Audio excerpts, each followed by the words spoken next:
Hey, what's up, everybody? It's Jeffrey Lyles welcoming you to another episode of Lyles Figure Files. After much build-up, hype, and one massive leak later, we finally got the WWE San Diego Comic-Con exclusive revealed. It comes to us from that magical, nostalgia-filled world of movies and pro wrestling. It's no holds barred. It's a 2-pack featuring Hulk Hogan as Rip versus Zeus. And if you've been following my site on LylesMovieFiles.com, I post all my Survivor Series and teams and characters that I really need. Zeus has been big time up there. He was a major player in the WWE in 1989. He was the main event with Macho Man Randy Savage against Hulk Hogan and Brutus Beefcake. He was part of the $1 Million Team with Ted DiBiase and the Powers of Pain, so that means we just need a Powers of Pain version of the Barbarian to complete yet another Survivor Series team. I'm excited about that. And again, he main evented with Randy Savage in a cage match against Hogan and Beefcake.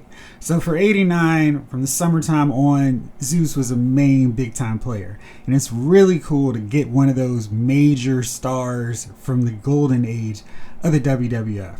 Now, this pack is not necessarily the WWF version of Zeus. They come with it. The figure comes with that massive, big ring gear with the shoulder pads. It looks gaudy and crazy and wild. It comes with a headband, so it's based on his appearance in No Holds Barred. We pretty much are guaranteed to see more Zeuses later if the San Diego Comic-Con Mr. T figure was any indication. He came with that really great camo jacket, all the gold chains. It kind of had your A-Team version of Mr. T in the line. And then we got a boxing version from his match against Roddy Piper at WrestleMania 2. And then finally we're getting the WrestleMania 1 appearance from his tag team again with Hogan against Piper and Paul Orndorff. So I guess that means at some point we're going to get a regular 1999 SummerSlam Survivor Series version of Zeus. But the only difference here is that Mr. T's previous figures were all elites. And this Zeus figure is actually going to be an ultimate straight out the gate. So I'm a little curious if that means down the road we're going to get another Ultimate Edition version of Zeus. I kind of feel like they would just stick him in with elite figures and call it a day. But I want the Ultimate Edition one, because they've got a video going on, a stop motion video. It's really cool. Check it out. I'll put a link on it so you can check it out. But, Zeus's big thing was just rearing his shoulders back and plowing away at somebody and giving him a big shoulder smash. And then also wrenching somebody's neck and then twisting it. So you need that full extension with the butterfly shoulders. The elite figures won't be able to handle that. So I'd love to get this with WWF attire, but I'm not so sure if Zeus is a character that's big enough to warrant 2 Ultimate Edition figures. Anyway, he looks really good.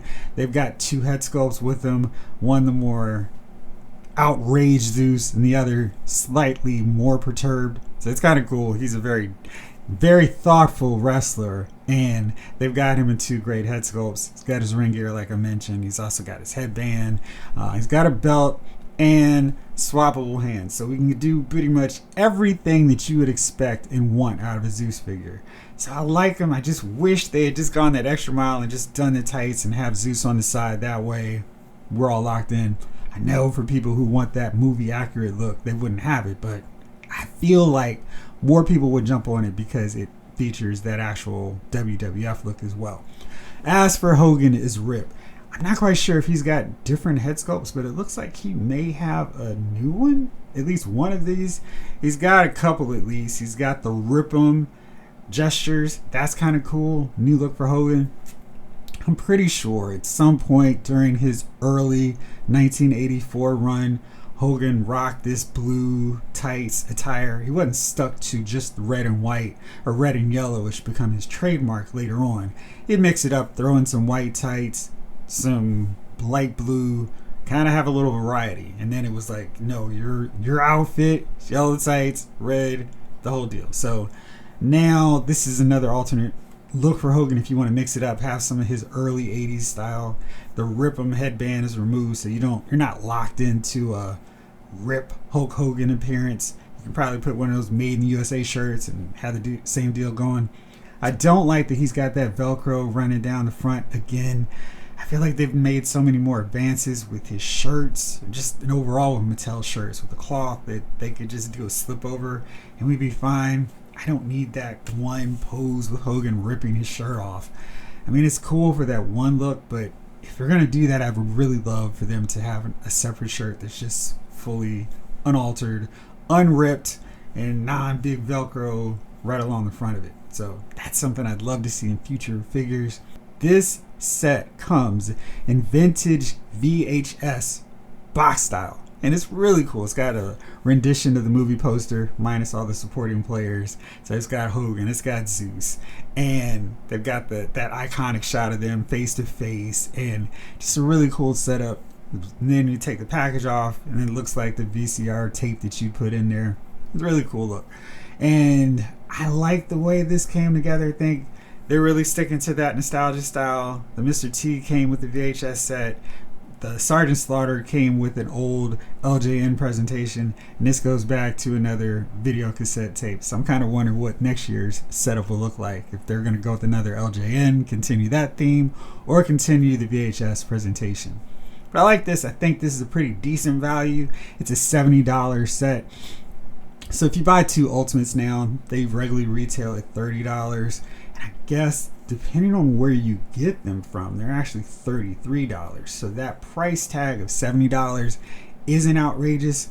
Much like the Sergeant Slaughter that was $5 extra, which you could chalk up to the packaging and special presentation, roll out how it opened up in the little gatefold. This one has enough bells and whistles to that box set presentation that I don't feel like it's a bad deal. And $33 for each Elite Ultimate Edition figure, I'm going to continue to get that wrong apparently. So if you pay $33 per figure, that's $66. So then you're paying $4 for the packaging, and then of course you got whatever they toss in for the shipping and handling. So definitely not a bad value, not a bad deal. I think this really is a cool feature, cool addition to your WWE collection. Getting a chance to get another Hogan and getting Zeus, someone that I really wanted in my collection for a long time. Now here's the thing, the crazy thing about childhood nostalgia. All this time I have kept in my head that Zeus towered over Hogan, but that's really just because of some creative camera angles and a little bit of help in the boots. Because Tiny Lister, the guy who played Zeus, was actually 2 inches shorter than Hogan, who is 6'7". So it's kind of wild. I'm sitting up here conjuring up a way to give Zeus some extra height, because I'm like, this is the first time Mattel has done me dirty, where they have done such a great job of keeping the scale to figures. I was like, all right, do I need to borrow some parts from Andre to make him tower over Hogan like Zeus did in my mind? But actually, they were looking eye to eye at each other. I mean, Hogan did a great job of looking small compared to Zeus, because that dude was nowhere near his height and he was shorter. So it's crazy how that perception is that Zeus was just this giant. And I guess pairing him up with shorter guys like Macho Man and Ted DiBiase also worked, because I totally thought this guy was 7 feet tall.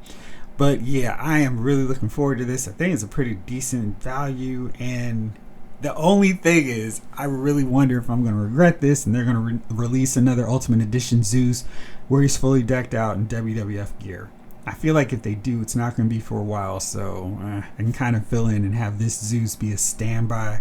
Or maybe I just deck out some silver paint myself and then just put in Zeus, give a little more detail to those boots, and call it a day. But I really like this, really glad to get Zeus added to the collection. Let me know what you think about this figure. Are you excited to see Zeus as this Ultimate Edition exclusive for San Diego Comic-Con? Or are you hoping for somebody else? And now that we've gotten our first tease of what to expect from Mattel's presentation, what other WWE figures are you hoping to see in this year's Comic-Con? Alright, thanks so much as always for watching. This episode of Lyle's Figure Files has been filed.